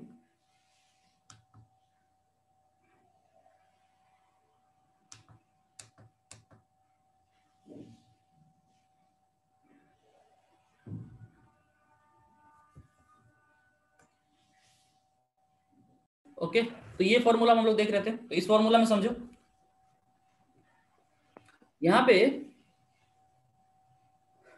क्या किए हैं, हाँ एल क्रॉस बी, तो इसके डायरेक्शन पे हम लोग को फोकस रखना है, ठीक है। एल और बी के डायरेक्शन पे फोकस करना है। अब यहाँ पे देखो, ये एल है ये बी है ना। तो एल नीचे की तरफ है, बी, एल से जब बी की तरफ जाएंगे तो फोर्स का डायरेक्शन किधर आएगा जी, अपवर्ड, है ना। तो देखो, ठीक है, देखो यहाँ पे एल अगर ऊपर की तरफ है और ये बी नीचे की तरफ है, तो एल ऊपर से जब नीचे जाएगा तो तुम्हारा फोर्स का डायरेक्शन किधर जाएगा बताओ, डाउनवर्ड, ठीक है। तो ये रियलाइजेशन तुम लोग को हो जाना चाहिए। और ये फोर्स का, इसी फॉर्मूला का हम लोग मतलब बेसिकली यूज करते हैं, समझे, यही फॉर्मूला यूज होता है। ये तो ये एक कंडक्टर पे फोर्स का फॉर्मूला था, समझ गए ना, ये एक कंडक्टर पे फोर्स का फॉर्मूला था। अब तुम लोग क्या है, मैकेनिक्स पढ़े होगे, सब लोग पढ़ा है कि नहीं, इंजीनियरिंग मैकेनिक्स, यस सर। सब लोग पढ़े हो यस सर। मैकेनिक्स में। तुम लोग ये पढ़े हो जी, टॉर्क पढ़े हो, टॉर्क पढ़े होगे, मोमेंट पढ़े होगे, है ना। यस सर पढ़े हैं। Couple yes sir. पढ़े होगे। तो कोई हमको बताए बारी बारी से, ये टॉर्क मोमेंट ये सब का फॉर्मूला क्या होता है, कैसे निकाला जाता है। मोमेंट का तो फोर्स इनटू डिस्प्लेसमेंट। डिस्प्लेसमेंट, ठीक है। और बता, टॉर्क, टॉर्क का बता। और का फोर्स इनटू फोर्स के बीच का डिस्टेंस सर। और कपल के बारे में पता है। यस सर, कपल के बारे में पता है सर। बताओ। कपल ये सर, ये दो फोर्स, पेयर ऑफ दो फोर्सों के बीच की दूरी को बोलते हैं। Two unlike forces is called couple sir. अगर मान लो कि किसी पर्टिकुलर चीज पे दो फोर्स लग रहा है ना, ऐसा है, अगर एक इधर से लग रहा है एक ऊपर से भी लग रहा है, ठीक, इसका कंबाइंड इफेक्ट क्या होगा, उसको रोटेट कराएगा, दोनों कंबाइंड इफेक्ट को कपल बोलते हैं ना, यही आता है ना। हाँ yes sir, two pair force. हाँ, तो पेयर ऑफ फोर्स ऐसे है ना जी, अल्टीमेटली वो रोटेट कराना चाहिए, उसका डायरेक्शन ऐसा रहना चाहिए, दोनों अपोजिट डायरेक्शन में लगेगा ना, देखो, और दोनों के बीच का जो है, तो उस केस में वो जो कपल के केस में जो टॉर्क होता है वो कैसे निकलता है, हाँ, उस केस में वो टॉर्क कैसे निकलता है, फोर्स का मैग्नीट्यूड, बोलो, एफ गुने डी, उस फोर्स, एफ गुने डी होगा। हाँ, उस फोर्स का मैग्नीट्यूड और दोनों फोर्स के बीच का ओवरऑल डिस्टेंस, इससे निकलता है कि नहीं, बताओ, एस। निकलता है ना। तो अगर यस ये सर। फॉर्मूला तुम लोगों को पता है ना, तो तुम लोग आसानी से इक्वेशन आसानी से समझ जाओगे, समझे। तो एक ये भी होता है, ठीक, तो टॉर्क क्या है कि ये तो टॉर्क अगर मान लो एक सिंगल कंडक्टर पर लग रहा है ना, ये तुम्हारा ये मोमेंट इसको बोलते हैं ना जी, है ना, ये इसको क्या कर रहा है, मोमेंट दे रहा है, क्रिएट कर रहा है यहाँ से, तो फोर्स इंटू परपेंडिकुलर डिस्टेंस हो गया, ठीक। अब मान लो दो को लगा हुआ है, तब तुम्हारा इस तरह से आसानी से मतलब फोर्स रखेंगे और दोनों के बीच का जो डिस्टेंस है उसमें मल्टीप्लाई कर देंगे, है ना, ठीक है। ये सब नोट पॉइंट करके लिखना है, ठीक है, सब नोट्स में नोट करके रखना है, एग्जाम ये सब लिखने की जरूरत नहीं पड़ती है, ठीक है। तो ये वाला जो फॉर्मूला ये बहुत हमारे लिए काम का है, समझ गए। ये जो फॉर्मूला है कि अगर इधर से भी फोर्स आप दे रहे हैं, इधर से भी फोर्स दे रहे हैं, ठीक, सेम मैग्नीट्यूड का, ठीक है, और दोनों के बीच का डिस्टेंस अगर डी है, ठीक है, तो उस पे जो टॉर्क क्रिएट होगा वो एफ क्रॉस टी ऐसे ऐसे आएगा, फोर्स मतलब फोर्स इनटू मतलब डिस्टेंस। ये बात क्लियर है सबको, डिस्टेंस। है ना। जी सर। इसमें किसी को दिक्कत नहीं है ना जी। No no no no sir. Sir ये क्रॉस अच्छा, नहीं ना है? सॉरी, ये मल्टीप्लीकेशन है ना जी, यस मल्टीप्लीकेशन सर। है ना, ठीक है।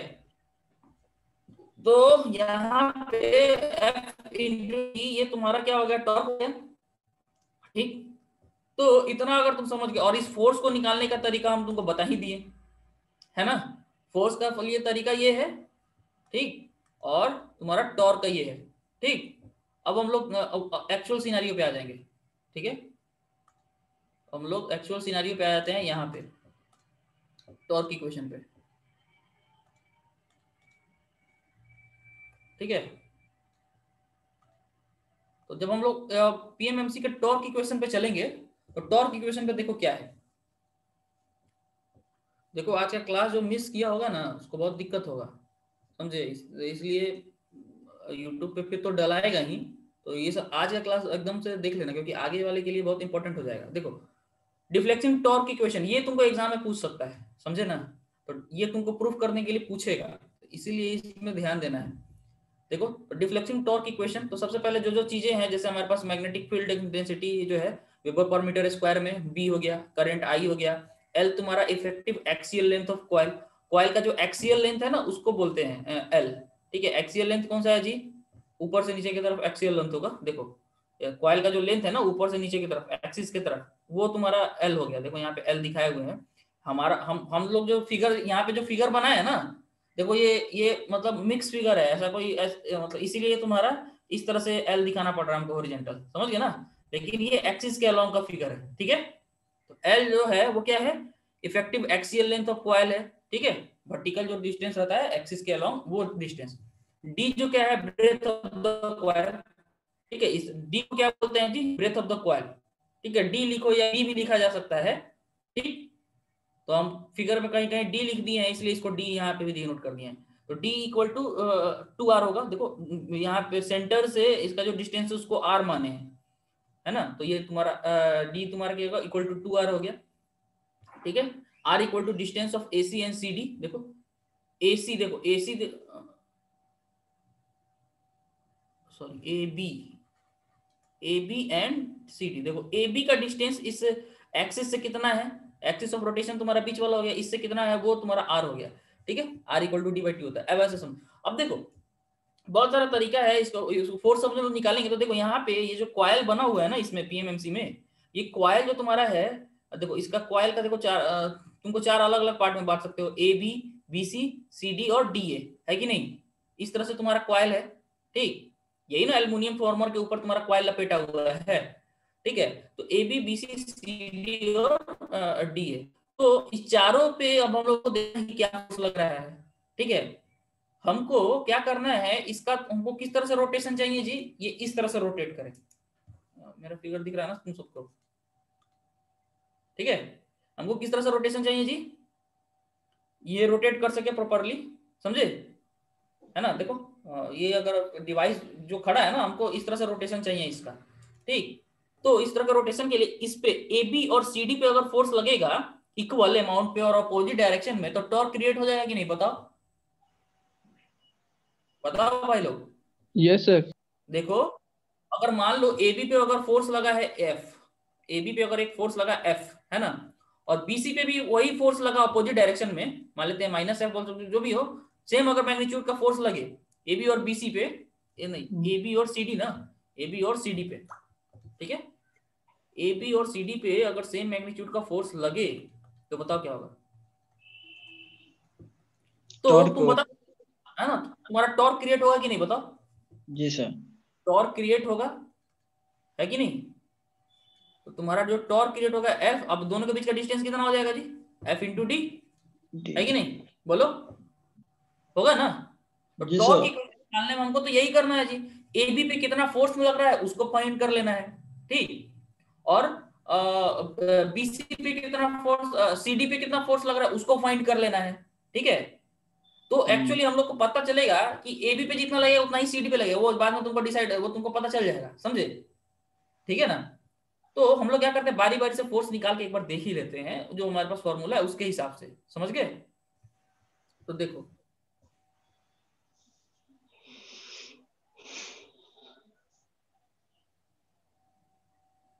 और एक और चीज ध्यान देना, इस ये जो एडी है और बीसी है ना, ये देखो हॉरिजॉन्टल डिस्टेंस हुआ ना, ए बी, बीसी और एडी, ये जो इस तरह से, ये जो अगर इन दोनों पे फोर्स भी लगता है बीसी और एडी पे, तो वो रोटेशन नहीं दे पाएगा, इतना ध्यान देना।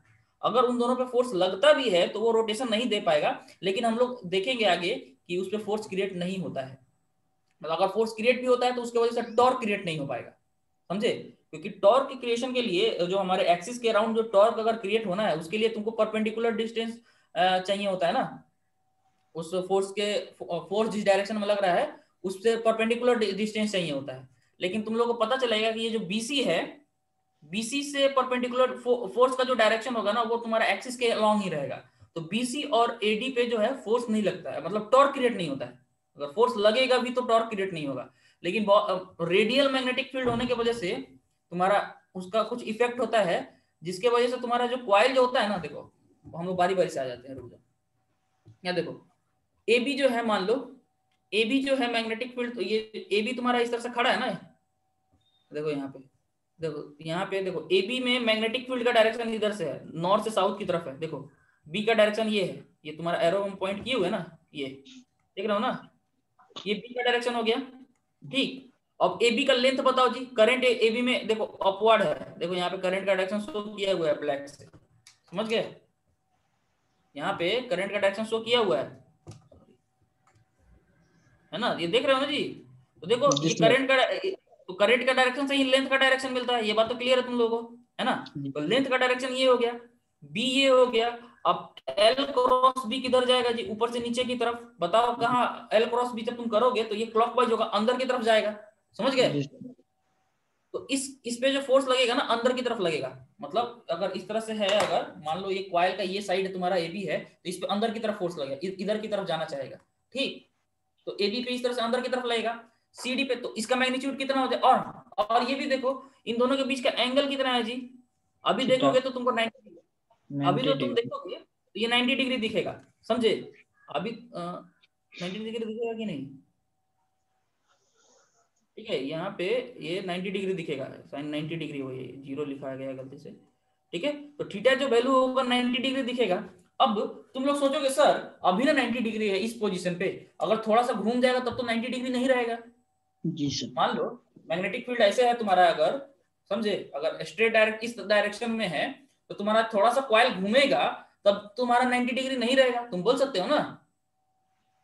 जी सर। Yes sir. लेकिन हम क्या बताए थे जी, पीएमएमसी में हम लोग क्या यूज करते हैं, आयरन कोर यूज करते हैं, जिसके वजह से उसका मैग्नेटिक फ्लक्स जो होता है रेडियल हो जाता है। रेडियल बताए थे ना। उस रेडियल होने की वजह से क्या होता है ना, कॉइल तुम्हारा इधर जब घूम के जाएगा ना तब भी इसको मैग्नेटिक फोल्ड 90 डिग्री पे ही मिलेगा, समझे। जी सर। समझ गए ना, तो यही एडवांटेज होता है रेडियल मैग्नेटिक फील्ड का। तुम्हारा कॉइल घूम रहा है लेकिन हर एक पॉइंट पे उसको मैग्नेटिक फील्ड कैसा मिल रहा है, 90 डिग्री पे। जी सर। इसीलिए फ्लक्स जो है वो फोर्स जो है, जो जो भी टॉर्क जो प्रोड्यूस होगा ना वो मैक्सिमम होगा, है ना। ठीक है, theta equal to 90 degree as, यहाँ पे हम लोग लिख देंगे, हाँ यहाँ लिखे ना, यहाँ पे लिख देंगे एज बी इज, यहाँ पे लिख देते हैं पूरा पूरी,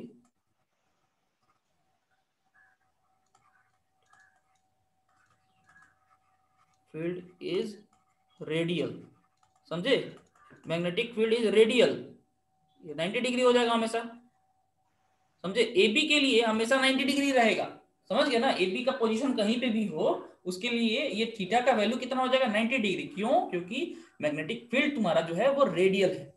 ओके, क्लियर है जी सबको? सर रेडियल मीन्स ये क्या होता फोर्स है? तुम्हारा, रेडियल का मतलब तुम लोग को बताए थे हम।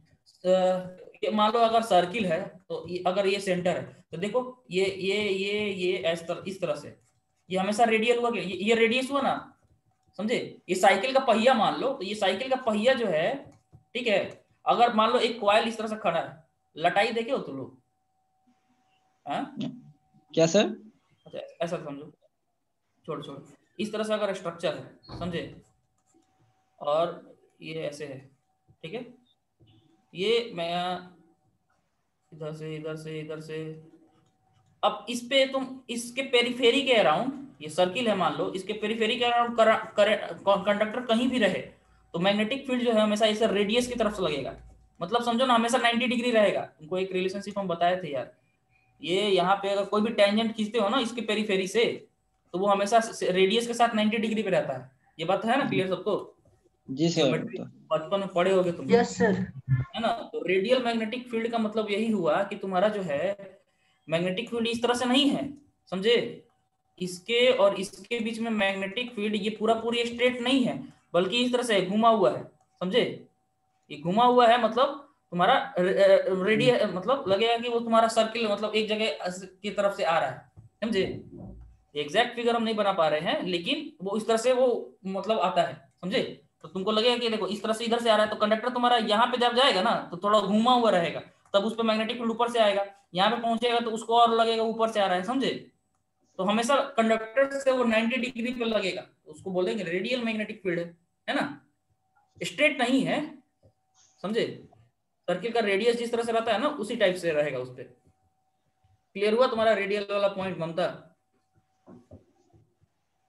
Yes sir. ठीक है, चलो, तो ये तुम समझ गए कि अब देखो, तो टॉर्क एक तो ये भी तरीका था कि तुम ऐसे यहाँ पे इसके द्वारा जो लोग लगेगा टॉर्क वो हम निकाल दे, है ना। लेकिन हम लोग इस मेथड का यूज नहीं करेंगे, हम लोग इसको हटा देते हैं।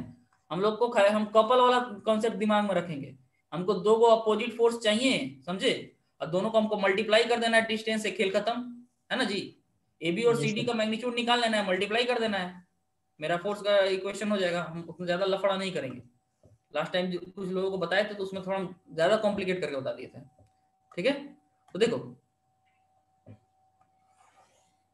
BC पे हम लोग निकाल के फोर्स देखेंगे, समझे। तो BC पे जब हम लोग निकालेंगे ना जी, BC पे जब हम लोग मैग्नेटिक फील्ड निकालेंगे तो BC पे अगर फोर्स प्रोड्यूस भी होगा ना, अगर मान लो BC पे मैग्नेटिक फील्ड, BC पे तुम लोग अगर देखो, BC पे अब देखो बहुत सारा सिनेरियो हो सकता है। देखो अगर तुम रेडियल मैग्नेटिक फील्ड अगर नहीं मानते हो तो देखो BC का पोजीशन कैसे रहेगा। तुम अगर इसको इस तरह से रखते हो, देखो एक करंट, देखो कॉइल अगर इस तरह से रखे हो, देखो समझो पहले आसानी से इसको पहले समझो। ये बी है तुम्हारा, अगर ये स्ट्रेट है, समझ गया ना, अगर क्या है ये, अगर ये स्ट्रेट है, कॉइल ऐसे है, ये तुम्हारा हो गया, कैसे था figure, A B B, A B C D, है ना, कहाँ बता रहे थे, ये ए हो गया, ये बी हो गया, ये सी हो गया, ये डी हो गया, समझ गए। तो ये बीसी पे ध्यान देखो, इस पोजीशन पे तो ये तुमको पक्का 0 डिग्री पे है, बताओ बी के साथ 0 डिग्री पे है कि नहीं, बताओ, करंट का डायरेक्शन ऐसे है, ये 0 डिग्री पे है ना जी, बोलो तुम लोग, ये नहीं दिख रहा है, दोनों पैरेलल है, तो 0 डिग्री पे हुआ कि नहीं आपस में, जी सर। है ना। तो ये 0 डिग्री की वजह से तुम्हारा क्या होगा, ये जब दोनों आपस में जब 0 डिग्री हो गया तो तुम्हारा जो फोर्स हो जाएगा उस केस में तुम्हारा क्या हो जाएगा, 0 हो जाएगा कि नहीं, बताओ। फोर्स 0, जी sir. B I L sine theta है ना, साइन जब थीटा ही तुम्हारा 0 हो गया तो ये भी 0 हो जाएगा। वैसे ही जब तुम डी से ए पे जब जाओगे, जब तुम डी से ए पे जाओगे उस केस में तुम्हारा क्या हो जाएगा बताओ, उस केस पे तुम्हारा ये क्या हो जाएगा, ये 180 डिग्री हो जाएगा, थीटा का वैल्यू जो हो जाएगा 180 डिग्री होगा इस केस में, थीटा बराबर 180 डिग्री, है ना, इस केस में थीटा बराबर 0 रहेगा, समझे। तो यहाँ पे तुम्हारा वो फोर्स ही 0 हो जाएगा। लेकिन ये तो तब था जब तुम्हारा इस पोजीशन पर है, लेकिन कॉइल हमेशा इस पोजीशन पे नहीं रहता है जी, वो तिरछा मतलब घूमेगा तो अलग अलग पोजीशन पे भी तो जाएगा, है ना। तो लेकिन अलग अलग पोजीशन पे जब जाएगा ना, समझे, तो मैग्नेटिक फील्ड रेडियल होने की वजह से फिर से वही काम आ जाएगा तुम्हारा, जो वो जो फोर्स वो जो होगा ना, ये थीटा, ये इस केस में फोर्स फिर 0 क्रिएट करेगा, समझे। रेडियल होने की वजह से क्या होगा, इन दोनों पे समझो फोर्स नहीं लगेगा,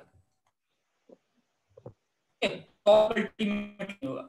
अगर अगर वो किसी किसी में रेडियल मैग्नेटिक फील्ड जहां नहीं रहता है, मान लो बहुत सारा पीएमएमसी ऐसा भी होता है जिसमें मैग्नेटिक फील्ड रेडियल नहीं होता है, मान लो हम एयर गैप यूज किए हुए हैं, समझे, आयरन कोर नहीं डाले हुए तो वो परफेक्ट रेडियल नहीं है ना, तो उस केस में फोर्स लगेगा भी ना तो अल्टीमेटली इसके वजह से टॉर्क क्रिएट नहीं हो पाएगा, जो टॉर्क उसको रोटेट करा सके, समझे। टॉर्क क्रिएट होने के लिए परपेंडिकुलर डिस्टेंस चाहिए होता है, समझे ना, वो परपेंडिकुलर डिस्टेंस तुमको नहीं मिलता, एक्सिस के अलोंग परपेंडिकुलर डिस्टेंस चाहिए होगा, तो वो तुमको नहीं मिलेगा उस केस में, समझे। तो अल्टीमेटली इतना याद हो, बीसी और एडी इन दोनों की वजह से कोई टॉर्क नहीं प्रोड्यूस होगा किसी भी पोजीशन में, अगर रेडियल मैग्नेटिक फील्ड है तब भी, और अगर रेडियल मैग्नेटिक फील्ड नहीं है तब भी, है ना। यही हुआ कि रेडियल मैग्नेटिक फील्ड है तो तुम्हारा फोर्स भी ना क्रिएट हो, है ना, उसका पोजीशन जब जैसे जैसे चेंज होगा तो मैग्नेटिक फील्ड के साथ वो हमेशा क्या होगा, पैरेलल ही रहेगा, समझे। ये क्लियर हो रहा है तुम लोगों को, ठीक है। तो ये चीज ये फिलहाल इतना दिमाग में, तो टॉर्क जो प्रोड्यूस होगा वो क्रिएट हो जाएगा, ठीक। ये तुम्हारा तुम्हारा क्या हो जाएगा, टॉर्क तुम्हारा 0 हो जाएगा, एफ बी सी बराबर 0, नॉन रेडियल, इसको ये magnitude non radial field, non radial, ठीक है। ये नॉर्मल जनरल फॉर्मूला है, ये नॉन रेडियल फील्ड के लिए रहता, लेकिन एफ बी सी जो तुम्हारा 0 हो जाएगा किसके लिए, रेडियल फील्ड के लिए, और रेडियल फील्ड,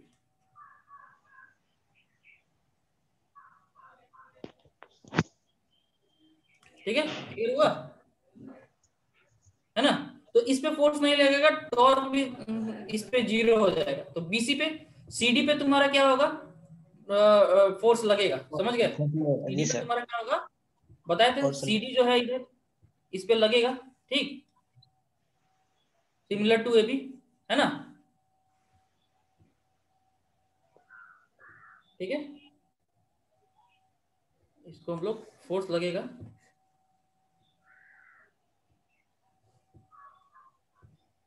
हम लोग लिख सकते हैं similar to AB but in opposite direction,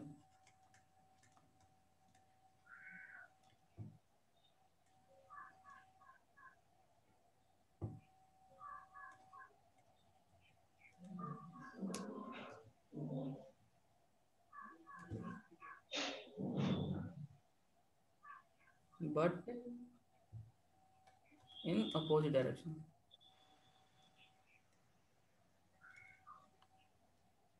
ठीक है, ठीक है।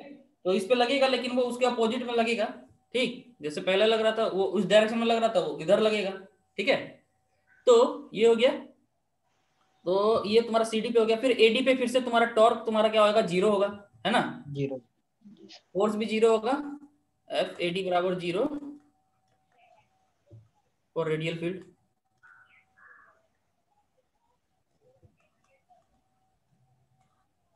ठीक, इस तरह से ये हो गया, तो टॉर्क तुम्हारा अल्टीमेटली 0 हो गया।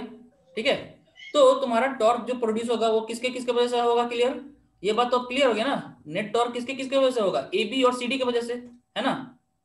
तो इसको हम लोग इस तरह से ना लिख के, मतलब इस तरह से भी लिखा जाता है कहीं कहीं, और इसको डायरेक्ट ऐसे लिख सकते हैं, torque equal to deflection torque कितना हो जाएगा, फोर्स मल्टीप्लाइड बाय डिस्टेंस। तो फोर्स तुम्हारा कितना लगा जी, बी आई एल, है ना, एन इसमें लगा N B I L into D.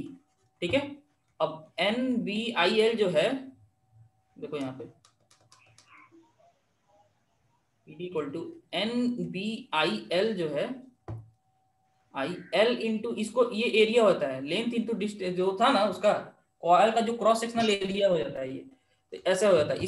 अब इसको हम लोग ऐसे लिखते हैं, T D is equal to B I N ए।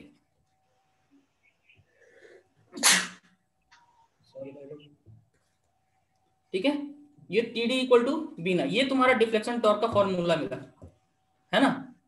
तो ये हम लोग इस तरह से डायरेक्ट निकाल सकते थे, है कि नहीं, बताओ। जी सर।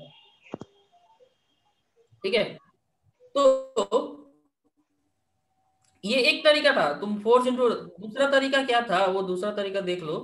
दूसरा तरीका था ना कि इसमें इसका हम लोग, ये ए बी है तो ए बी की वजह से जो टॉर्क प्रोड्यूस होगा उसको ले लिए, है ना। तो ए बी की वजह से जो टॉर्क था वो तुम्हारा कितना था, टॉर्क ए बी, देखो ए बी की वजह से जो टॉर्क लगेगा उसको हम लोग ऐसे लिखेंगे, torque A B equal to, A B का जो टॉर्क लगेगा ना, F A B multiplied by, देखो ए बी से जो एक्सिस का डिस्टेंस कितना है, आर, समझे ये। ठीक, सिमिलरली ये जो तुम्हारा सीडी पे जो लगेगा ना, तो इस पर टॉर्क जो सीडी पे जो लगेगा वो हो जाएगा तुम्हारा F C D multiplied by R, समझे, ये इस तरह से हो जाएगा। तो अल्टीमेटली जब हम निकालेंगे ना टोटल टॉर्क, तो A B plus C D. ठीक है, अब देखो इसमें जो ए बी, देखो ए बी पे जो टॉर्क लगता है ना, वो टॉर्क तुम्हारा किधर की तरफ लग रहा है, देखो ये भी क्लॉकवाइज है,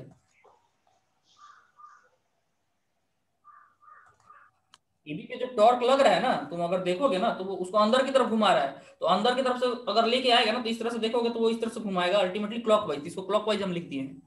सीडी पे भी देखोगे, सीडी भी क्या कर रहा है ना, बाहर की तरफ आ रहा है ना, देखो एबी पे अंदर की तरफ जा रहा है, सीडी पे बाहर की तरफ आ रहा है, तब ना वो टोटल क्लॉकवाइज घुमाने की कोशिश कर रहा है, तो ये भी तुम्हारा क्या हो जाएगा, क्लॉकवाइज हो जाएगा। ठीक है ना, तो इस तरह से तुम करके ये भी देखो, एक या तो तुम इसको लिखो, है ना, ये सेकंड मेथड है, समझे, टॉर्क का तुम इस तरह से डायरेक्ट लिख सकते थे, ये बात ध्यान रखना, या फिर इन दोनों को ऐड कर दो क्योंकि दोनों सेम डायरेक्शन में है।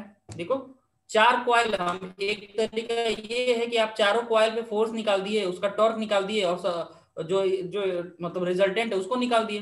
एबी पे निकाल के देखे तो टॉर्क कितना लगा क्लॉकवाइज डायरेक्शन में, बीसी पे निकाल के देखे तो टॉर्क 0 लगा, सीडी पे निकाले तो टॉर्क कितना लगा, वो भी क्लॉकवाइज डायरेक्शन में, समझे। एडी पे निकाल के देखे तो वो तुम्हारा टॉर्क तुम्हारा 0 लगा, समझे। तो अब हम क्या किए, रिजल्टेंट टॉर्क है सबको ऐड कर दिए, ये दोनों क्लॉकवाइज है, एबी और सीडी दोनों पे क्लॉकवाइज लग रहा है, इसीलिए सेम डायरेक्शन में टॉर्क लग रहा है, इसलिए तुम्हारा क्या हो गया, ये दोनों एडेड हो गया। अब इसको जब तुम ऐड करोगे तो 2r आ जाएगा, 2r इक्वल टू कितना हो जाता है जी, d के बराबर होता है, ये तुम जानते हो, और l क्रॉस d कितना होता है, एरिया होता है ना। तो NBIA, तो ये तुम्हारा डिफ्लेक्शन टॉर्क का फॉर्मूला हो गया। समझ में आ गया कि नहीं ये बात, इतना कहानी क्लियर हुआ कि नहीं तुम लोगों को? यस सर, हो गया, है ना। अब देखो ये तो था तुमको निकलेगा, एग्जाम में तुम क्या कर सकते हो, उतना फिगर उगर ना बना के तुम डायरेक्टली ये लिख सकते हो। देखो हम तुमको समझाने के लिए उतना सारा लफड़ा किए हैं, समझ गए। तुम एग्जाम में क्या करना, सीधा सीधी ये लिखना, शॉर्टकट डेरिवेशन है, ठीक है, एग्जाम में यही लिखना, फोर्स लिख लेना, इच साइड पे फोर्स कितना लग रहा है जी, AB एंड CD पे तुम्हारा NBIL लग रहा है ना। जी सर। अब तुम लिख सकते हो torque on etch side, force into perpendicular distance F into D/2, ठीक है। तो टोटल टॉर्क कितना हो जाएगा, 2 into torque on etch side, ऐसा करके मल्टीप्लाई कर दोगे, है ना। दोनों को जब मल्टीप्लाई करेगा, ये 2 से 2 कट जाएगा, ये BIN into L cross D आ जाएगा, बीना आ जाएगा। इसको जाके अपने आराम से ये वाला जो है ना, इसको प्रूफ करके देखना तुम कर पाते हो कि नहीं, समझे। तो ये एग्जाम में तुम इस तरह से बना देना, क्योंकि देखो एग्जाम में टाइम ज्यादा नहीं रहता, समझे। हम यहाँ पे ये बारी बारी से तोड़ तोड़ के क्यों बताएं, पिछले जो भी है ये सब में हम तोड़ तोड़ के इसलिए बताए हैं, समझे, कि ताकि तुमको दिक्कत ना हो, है ना, कैसे कैसे क्रिएट हो रहा है वो तो वो सारा चीज समझ में आ जाए। अगर इतना नहीं समझ में भी आता है, ठीक है, एक बार वीडियो लेकर देखना, नहीं समझ में आता है फिर भी, तब एग्जाम के लिए ये शॉर्टकट डेरिवेशन दिमाग में रखना, खेल खत्म। समझ में आ गया ना बात? जी सर।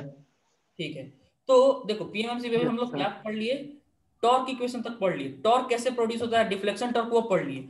अब अदर कौन कौन सा टॉर्क क्रिएट होता है जी? एक होता है टीसी, है ना, कंट्रोलिंग टॉर्क जिसको बोलते हैं। दूसरा क्या होता है? डैम्पिंग टॉर्क, होता है कि नहीं? बताए थे तुम लोगों को? ये तीनों का एक कंबाइंड इफेक्ट ना मशीन को रोटेट कराता है कि नहीं? तो अब ये टीसी किसके द्वारा प्रोड्यूस होगा जी? कंट्रोलिंग टॉर्क के द्वारा, स्प्रिंग के द्वारा प्रोड्यूस होगा, है ना। तो देखो ये तुम्हारा जो कंट्रोल टॉर्क किसके द्वारा प्रोड्यूस होता है?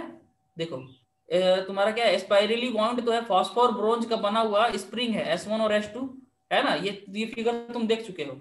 और तुमको हम ये भी रिलेशनशिप बताए थे, स्प्रिंग वाले में TC equal to KS into theta होता है, ये बताए थे कि नहीं तुम लोगों को? बताए थे ना? बोलो बोलो भाई लोग, ओए बोलो तो तुम लोग कुछ भी। Yes sir. लॉन्ग स्प्रिंग में हम बताए थे कि नहीं तुम लोगों को? ये टीसी इक्वल टू, अरे ऐसा ऐसा भी जानो, कोई भी स्प्रिंग रहता है ना, उसमें जो लीनियर अगर स्प्रिंग है तो फोर्स जो होता है वो डायरेक्टली प्रोपोर्शनल होता है डिस्टेंस का। तुम जितना स्प्रिंग को खींचोगे ना वो उतना ज्यादा फोर्स अपने तरफ लगाएगा अपोजिशन में, समझे। स्प्रिंग को तुम जितना खींचोगे ना ज्यादा, वो उतना ज्यादा फोर्स लगाएगा वापस, है कि नहीं, अपोजिट डायरेक्शन में। ये बात तो तुमको पता होगा, है ना। पीछे का नहीं याद रखो, फिर भी इतना तो पता है ना जी। Yes sir. Yes sir. ये तुम्हारा लीनियर स्प्रिंग। इसी तरह ये तुम्हारा सिमिलरली स्पाइरल स्प्रिंग में क्या हो जाएगा, टॉर्क तुम्हारा थीटा के प्रोपोर्शनल हो जाएगा। तो टीसी इक्वल टू के, ये जो यहाँ लिखे है ना उसी चीज को हम यहाँ लिख दिए हैं, समझे। इसको तुम बॉक्स में डालने की जरूरत नहीं है ना, इसको मत डालो, इसको हम साइड से बता दिए हैं, है ना। ठीक है, ये जो इधर लिखा हुआ इसको नोट्स में डालो, ठीक। तुम्हारा टीसी पता चल गया, है ना। तो देखो तुमको हम क्या बताए थे इसकी शुरुआत में ही, ये जो मान लो ये पॉइंटर है, ये पॉइंटर का जो डिफ्लेक्शन कब होगा, ये पॉइंटर जाके मान लो 5 एम्पियर तुम दिए हो, तो ये 5 एम्पियर पे जाके इसको रुकना भी तो है मेरे भाई, रुकना है कि नहीं बताओ। इसको 5 एम्पियर पे जाके रुकना है, तो रुकेगा कब? जब स्प्रिंग के द्वारा जो टॉर्क लग रहा है और जो डिफ्लेक्शन टॉर्क है दोनों आपस में बराबर हो जाएगा ना, तो ये जाके रुक जाएगा, स्टेडी स्टेट कंडीशन में आ जाएगा, समझे। ये जाके रुक जाएगा, ठीक है ना। तो इसीलिए हम लोग फाइनल स्टेडी पोजीशन पे क्या हो जाना चाहिए जी? फाइनल स्टेडी स्टेट पोजीशन पे कंट्रोल टॉर्क बराबर डिफ्लेक्शन टॉर्क, ये हो जाना चाहिए। ये बात क्लियर है कि नहीं सबको, है ना। Yes sir. ये तभी जाके तुम्हारा रीडिंग तुमको रुका हुआ दिखता है। तो उसलिए हम लोग लिख सकते हैं अब TC equal to K into TD, तो TC इक्वल टू TD, है ना। अभी हम लोग डिफ्लेक्शन टॉर्क इससे पहले जो निकाले थे TD, है ना, तो TC इक्वल टू TD लिख सकते हैं। इससे तुमको क्या निकलेगा, अब देखो TC का वैल्यू लिख दो KS इंटू थीटा, देखो यहाँ पे KS इंटू KS का, KS क्या है, स्प्रिंग कांस्टेंट है, इसका कुछ ना कुछ वैल्यू दिया रहता है, समझे। तो TC का वैल्यू KS इंटू थीटा हो गया, TD इक्वल टू BINA हो गया, है ना। TD इक्वल टू बीना, ये फॉर्मूला तो तुम लोग को याद ही रहेगा, बीना, किसी का नाम बीना तो नहीं ना है तुम लोगों में, ठीक है। तो ये बीना हो गया, TC इक्वल टू बीना, ठीक। अब इससे तुम थीटा निकालो, थीटा क्या है जी? थीटा जो तुम्हारा है वो डिफ्लेक्शन है, कितना एंगल का डिफ्लेक्शन तुम्हारा आउटपुट दे रहा है, समझे। एंगल थीटा क्या है, टर्न बाय द कॉइल, ये थीटा तुम्हारा कितना एंगल मूव कर रहा है वो है, ठीक है। तो इससे तुम थीटा का फॉर्मूला क्या लगेगा, बीना बाई KS, है ना। ये KS उधर से बटा में चला आया, तो थीटा का फॉर्मूला देखो ऐसे हो जाएगा, बीना बाई KS इंटू आई, है ना। अब इस टोटल BNA, देखो B जो है मैग्नेटिक फ्लक्स डेंसिटी है, ये परमानेंट मैग्नेट के द्वारा बनाया गया है, तो ये कांस्टेंट है। n नंबर ऑफ टर्न्स है, तुम एक बार जो टर्न कर दिया मशीन में, वो टर्न को तुम बार बार चेंज करने नहीं जा रहे। वैसे ही जो एरिया है, वो एरिया क्या है जी? एरिया तो तुम्हारा लेंथ और चौड़ाई जो वो कांस्टेंट है, और KS स्प्रिंग कांस्टेंट तो कांस्टेंट ही है। तो ये तुम्हारा ये चारों, ये जो चारों टर्म है ना, BNA और KS, ये चारों का चारों कांस्टेंट होता है, ठीक है। तो इसको जो मीटर का कांस्टेंट कहते हैं, मीटर कांस्टेंट भी कहते हैं, ठीक है। तो इसको G से रिप्रेजेंट किया जाता है, G या K कुछ भी यूज कर लो। G इसलिए रिप्रेजेंट करने के, तुम गैल्वेनोमीटर में इसी चीज, यही सेम डिफ्लेक्शन टॉर्क का फॉर्मूला आता है। अभी जो सारा चीज पढ़ रहे हो ना, ये पूरा पूरा गैल्वेनोमीटर में भी इस तरह से आता है, ठीक है। तो उसमें भी ये तुम्हारा BNA, मतलब ये यूज होता है, समझे, वहां पे भी जी एक यूज होता है इसलिए। तो तुम के भी बोल सकते हो, ठीक। तो एक कांस्टेंट ले लिए जिसको मान लिए के और जी, ठीक है।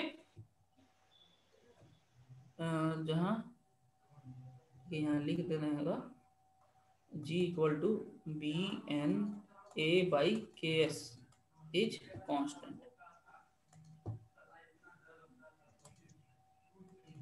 है ना,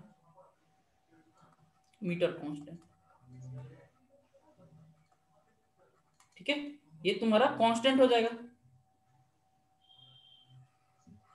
तो तुम्हारा डिफ्लेक्शन टॉर्क का ये फॉर्मूला, अल्टीमेटली हम लोग क्या देखे, ये जो डिफ्लेक्शन है एंगल, ये किसके प्रोपोर्शनल है जी, करंट के, यानी कि तुम जितना करंट दे रहे हो उतना ज्यादा डिफ्लेक्शन हो रहा है। ये बात क्लियर है सबको, है ना। जी सर। ये लिखा हुआ है, so angular deflection of the pointer is directly proportional to the current, thus the scale of instrument is linearly or uniformly divided, है ना। तो स्केल कैसा डिवाइडेड है भाई, यूनिफॉर्मली, है ना, या फिर लीनियरली। यानी यूनिफॉर्मली या लीनियरली का पर्पस देखो, अगर 2 एम्पियर दे रहे हो तो तब जाके तुम्हारा डिफ्लेक्शन अगर 10 डिग्री है, तो तुमको पता है कि अगर इतना पे इतना है, तुम 4 एम्पियर दोगे तो वो पक्का 20 डिग्री होगा, क्योंकि लीनियर स्केल है कि नहीं। लीनियर का मतलब यही हुआ, अगर 2 एम्पियर पे तुम्हारा 10 डिग्री दे रहा है तो 4 एम्पियर पे 20 डिग्री देगा। समझ गए बात, जी है ना। सर। तो ये टॉर्क इक्वेशन के थ्रू ये फाइनल डिफ्लेक्शन का जो फॉर्मूला है वो तुम लोग को लग रहा होगा कि बड़ा है ना, लेकिन तुमको एग्जाम में देखो कितना लिखना है, ये लिखना है 1 पेज और दूसरा ये, खेल खत्म, समझे।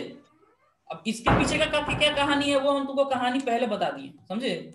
इसके पीछे का कहानी इतना सारा है, समझे ना, लेकिन तुम एग्जाम में इतना लिख के खेल खत्म कर दो, समझ गए ना। टीचर उतना समझ रहा है कि तुम क्या लिख रहे हो, है ना। हर एक चीज टीचर को समझाने की वहां पे जरूरत नहीं है, ठीक है ना। इतना चीज लेकिन तुम समझे रहो अपने से, ठीक है, इसीलिए इसको इतना डिस्क्रिप्शन करके बता दिए हैं। लेकिन तुम एग्जाम में इसको लिखो, खेल खत्म, ठीक है। अब इसके बाद से जो आखिरी टॉर्क कौन सा होता था जी, बोलो। Damping torque. Damping torque damping torque. किसके द्वारा लगता है, एडी करंट, एडी करंट के द्वारा। एडी करंट किसमें प्रोड्यूस होता है जी, एल्यूमिनियम का जो फॉर्मर है उसमें प्रोड्यूस होता है। और वो क्या करता है, मोशन जिस डायरेक्शन में होगा ना उसके जस्ट अपोजिट डायरेक्शन में फोर्स लगाएगा। तो वो अल्टीमेटली तुम्हारा पॉइंटर इधर की तरफ मूव कोशिश करेगा ना तो उसके अपोजिट में लगाएगा तो इधर ला देगा, इधर की तरफ घूमना चाहेगा तो इधर ले आएगा, है ना। तो इस तरह जो वाइब्रेशन होता है ना उसको धीरे धीरे वो क्या करेगा, स्लो करके रोक देगा, समझ गए। तो डैम्पिंग टॉर्क कैसे लगता है, लेंजेस लॉ देखो यहीं पे लिखा हुआ है। ये तुम्हारा जो फॉर्मर है, जब फॉर्मर जब मूव करता है ना तो एक वोल्टेज इंड्यूस होता है, उस वोल्टेज की वजह से एडी करंट होता है। ये एडी करंट क्या करता है, फोर्स लगाता है फॉर्मर पे। लेंज लॉ के अकॉर्डिंग वो फोर्स जो होगा अपोजिट मोशन के अपोजिट डायरेक्शन में होगा, है ना, इसीलिए डैम्पिंग टॉर्क मिल जाता है। समझ गए, ये पूरा पॉइंट इंपॉर्टेंट है, पूरा लाइन का सारा लाइन इंपॉर्टेंट है, समझे। बहुत कॉम्पैक्ट में सारे बात को लिख दिया गया है, समझ गए, ठीक है। तो ये तुम्हारा तीसरा टॉर्क था, वो डैम्पिंग टॉर्क था, ठीक है। तो तीनों तरीके का टॉर्क प्रोड्यूस हो गया। तो ये मेरा पीएमएमसी की कहानी यहाँ पे खत्म, समझ गए बात तुम लोग। अब जी इसमें सर। बच जाता है कि इसका एडवांटेज क्या है, डिसएडवांटेज क्या है। तो ये एडवांटेज हम लोग फिर कल डिस्कस करेंगे। यहाँ तक तो तुम लोगों को क्लियर हो गया ना जी। जी सर। चलो, यस सर। और आज का क्लास बहुत इंपॉर्टेंट था, बहुत लोग आज नहीं क्लास किए हैं, ठीक है। तो आप लोग वीडियो तो देखिएगा ही, वीडियो देख के समझ लेना है तब जाकर नेक्स्ट क्लास करना है, ठीक है। चलो, आज का क्लास इतना ही पे फिनिश करते हैं, ओके। जी। जी ओके सर।